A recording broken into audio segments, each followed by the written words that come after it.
Assalamualaikum warahmatullahi wabarakatuh. Bertemu lagi dengan saya masih dalam pelajaran bahasa Indonesia. Pada pertemuan kali ini kita akan melanjutkan pembahasan selanjutnya dari bab yang ketiga. Pada pertemuan kali ini kita akan membahas kebahasaan teks deskripsi. Namun sebelum kita mulai, alangkah baiknya kita menundukkan kepala sejenak untuk memohon dan berdoa kepadanya agar apa saja yang kita lakukan selalu mendapatkan ridho darinya, mendapatkan berkah darinya, dan semoga pandemi yang terjadi dan melanda dunia saat ini segera berakhir. Mari kita mulai berdoa menurut agama dan kepercayaan masing-masing. Berdoa dimulai. Berdoa tidak pernah selesai. Oke, kita langsung masuk saja materinya. Kompetensi dasar pada pertemuan yang kali ini ada di poin 3.2, masih sama ya, sama seperti pertemuan sebelumnya. Akan tetapi yang kita telaah pada pertemuan kali ini adalah kebahasaan dari teks deskripsi. Di pertemuan sebelumnya kita sudah menelaah struktur, sekarang menelaah kebahasaannya. Langsung saja, kebahasaan teks deskripsi meliputi apa saja? Yang pertama ada perincian. Penggunaan kalimat perincian untuk mengkonkretkan dalam teks deskripsi. Lalu ada citraan. Citraan ini cerapan panca indera. Lalu ada kata dasar, ada sinonim, lalu kata depan. Berikutnya ada kata khusus dan kata umum, lalu huruf kapital dan tanda koma. Kalimat remaja selalu ada penggunaan pilihan kata yang bervariasi atau pilihan diksi. Kita mulai dari yang pertama. Pada teks deskripsi terdapat kalimat perincian yang digunakan untuk memerinci sesuatu. Tujuannya apa? Yaitu untuk menggambarkan gambaran konkret, yang untuk memberi gambaran yang konkret pada suatu teks. Contohnya seperti ini. Kalimat utamanya adalah ibuku orang yang sangat baik. Nah, kalimat ibuku adalah orang yang sangat baik dapat diperinci lagi dengan cara bagaimana? Dengan cara menjelaskan lebih konkret lagi, lebih detail lagi. Ibu orang yang sangat baik. Baiknya seperti apa? Dia orang yang berusaha menolong semua orang. Dia berusaha menolong semua orang. Baik itu berusaha menolong semua orang. Lalu sangat baiknya bagaimana? Dia ramah dan tutur katanya lembut kepada siapa saja. Ini adalah contoh pemerincian dalam teks deskripsi yang bertujuan untuk memberi gambaran yang konkret. Nih, poin yang pertama adalah pemerincian. Lalu yang berikutnya ada citraan. Nah, citraan itu ada 3. Ini seolah-olah kita melihat, ini bisa kalau kalian kelas 9 nanti atau masuk sekolah tingkat atas itu bisa menyebut ini dengan citraan.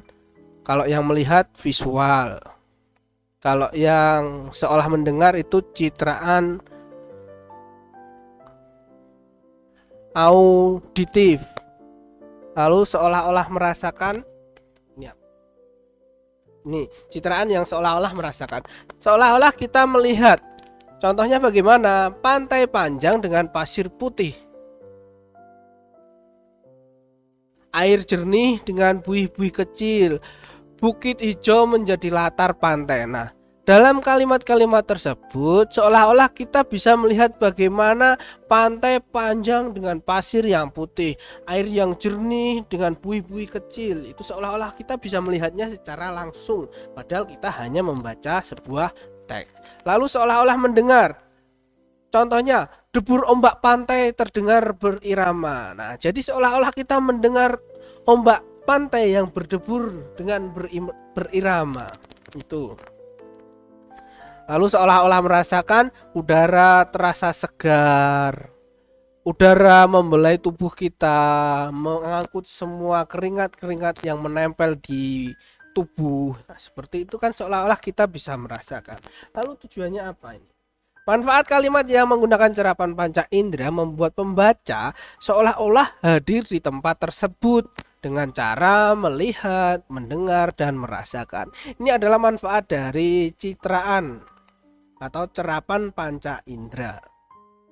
Kita lanjutkan, bagian berikutnya adalah penulisan kata berawalan men yang dirangkai dengan kata yang diawali dengan huruf KPTS. Coba perhatikan kalimat ini. Ugi Agustono memprakarsai cinta Indonesia dengan cara menuliskan keindahannya. Ini kemudian telaah penulisan kata. Imbuhan men bertemu dengan, sebentar, saya kasih coret-coret dulu. Ini imbuhan men bertemu dengan kata yang di awal, kata dasar prakarsai, maka fonem P-nya, huruf P-nya, prakarsai ini huruf P-nya tidak luluh karena setelah awalan men diikuti oleh kata dasar yang diawali dengan PR yang merupakan klaster. Nah, atau contohnya lebih lengkap ini saja. Poin yang pertama dulu. Fonem huruf KPTS atau fonem KPTS ini luluh jika setelah awalan men diikuti oleh kata dasar yang berawal dengan huruf KPTS. Contohnya begini. Memengaruhi itu adalah imbuhan men bertemu dengan kata dasar pengaruh ini ya. Jadi huruf P-nya luluh, dia jadi memengaruhi. Ininya hilang, huruf P-nya jadi hilang. Lalu kata pesona bertemu dengan imbuhan men. Ini huruf P-nya hilang, dia jadi memesona. Lalu karantina. Nah, huruf K, kan KPTS ini ya. KPTS. Imbuhan men bertemu dengan kata dasar karantina. Nah, ini kata karantina, huruf K-nya hilang, maka dia menjadi mengarantina. Penulisannya seperti ini. Baik, bisa dipahami? Ini poin yang pertama. Fonem KPTS luluh jika setelah awalan men diikuti oleh kata dasar yang berawalan dengan huruf KPTS. Hurufnya ini luluh, KPTS-nya luluh. Lanjut, poin yang kedua. Poin yang kedua, fonem KPTS tidak luluh jika setelah awalan men diikuti oleh kata dasar yang diawali dengan klaster. Klaster itu apa? Konsonan rangkap. Contohnya, imbuhan men bertemu dengan kata prakarsa plus i. Prakarsa ini adalah kata dasar yang diawali oleh klaster. Dan tahu klaster itu apa tadi? Konsonan rangkap. Konsonan itu huruf selain huruf vokal a, i, u, e, o. Itu kan huruf vokal. Nah, selain a, i, u, e, o itu disebut konsonan.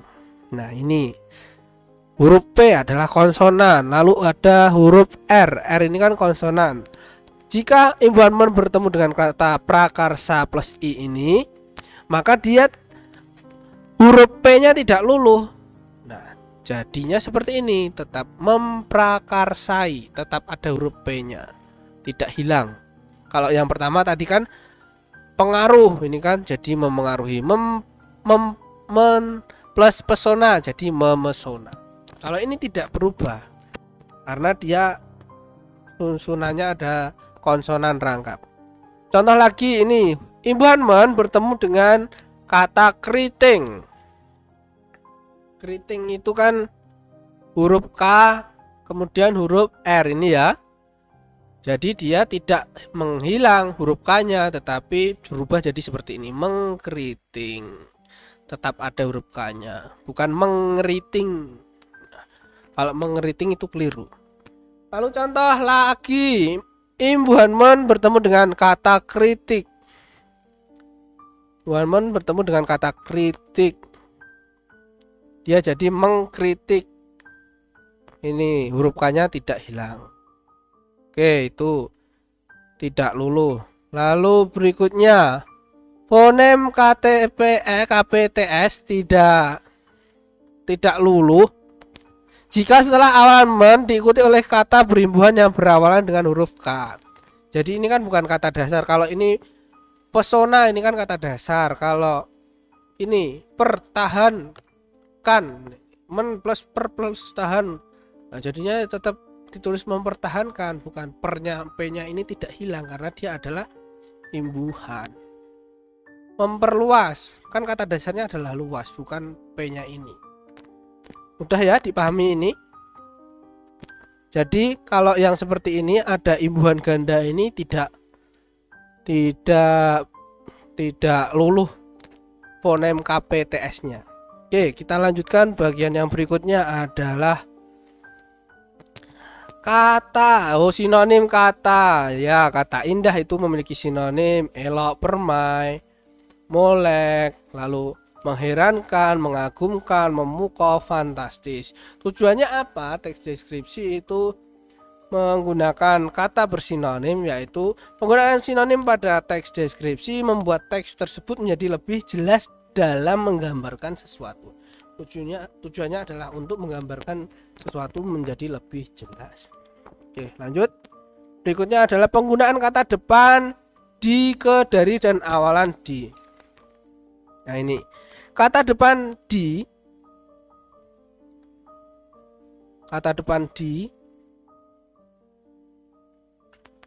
berfungsi sebagai kata depan jika diikuti dengan kata keterangan tempat, arah, posisi, letak. Contohnya, nah terus ini penulisannya terpisah ya. Di pantai berarti penulisannya terpisah. Terpisah. Di belakang tidak dirangkai, terpisah. Kalau di pantai ini berarti menunjukkan keterangan tempat. Keterangan tempat di pantai. Kalau di belakang ini menunjukkan arah. Di atas ini posisi letaknya di atas. Di bagian barat, di samping. Nah, ini penulisan di-nya tidak dirangkai dengan kata berikutnya. Di, ke, dari, ini juga sama. Dari, ke itu tidak dirangkai dengan kata berikutnya. Lalu sebagai awalan di ditulis serangkai dengan kata yang mengikutinya, dalam hal ini berfungsi sebagai imbuhan pada kata kerja pasif. Contohnya ini dimuat, ini kan bukan menunjukkan keterangan tempat ya. Dimuat, disanjung, diantar, ini juga tidak. Berarti kalau tidak menunjukkan keterangan tempat, arah, atau posisi letak, maka dia penulisannya dirangkai dengan kata yang mengikutinya. Paham?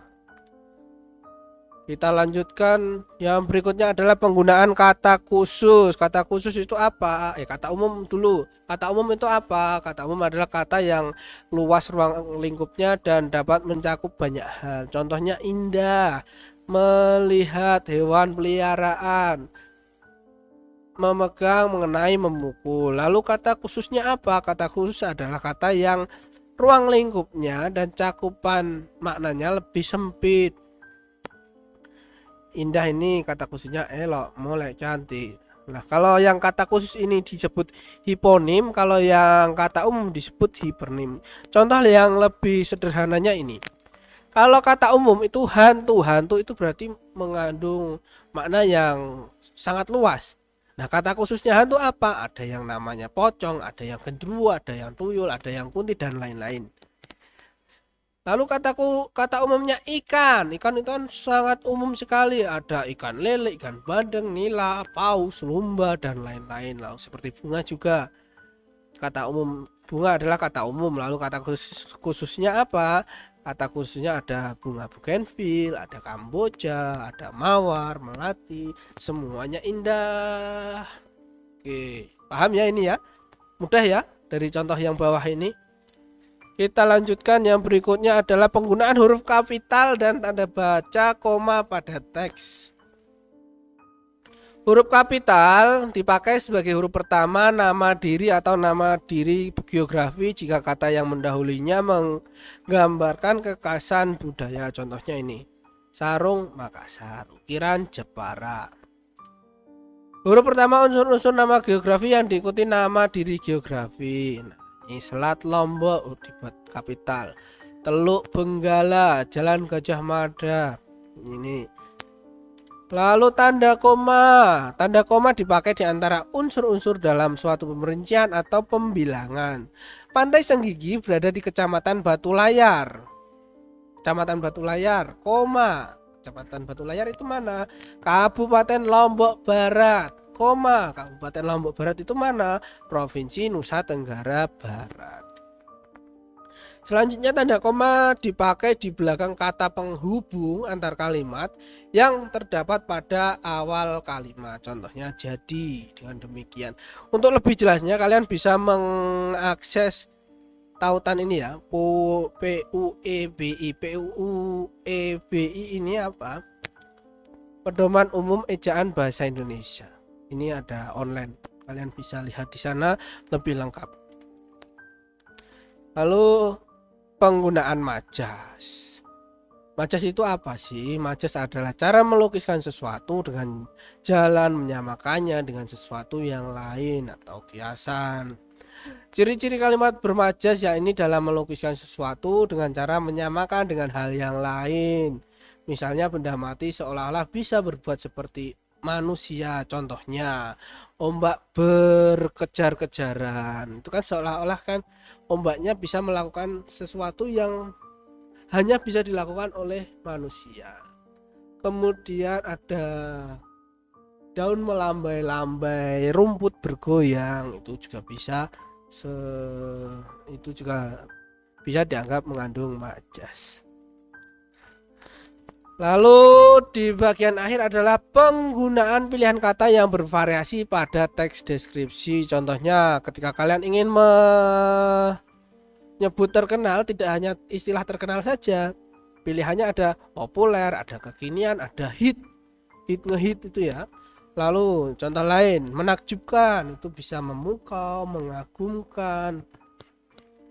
Ini adalah diksi pilihan kata yang digunakan dalam teks deskripsi agar lebih penggambarannya lebih jelas. Oke, materinya cukup sampai sini. Semoga apa yang kita lakukan bisa bermanfaat. Saya kira cukup. Sampai jumpa pertemuan berikutnya. Mohon maaf bila ada salah kata. Saya tutup, saya akhiri. Billahi taufiq wal hidayah. Wassalamualaikum warahmatullahi wabarakatuh.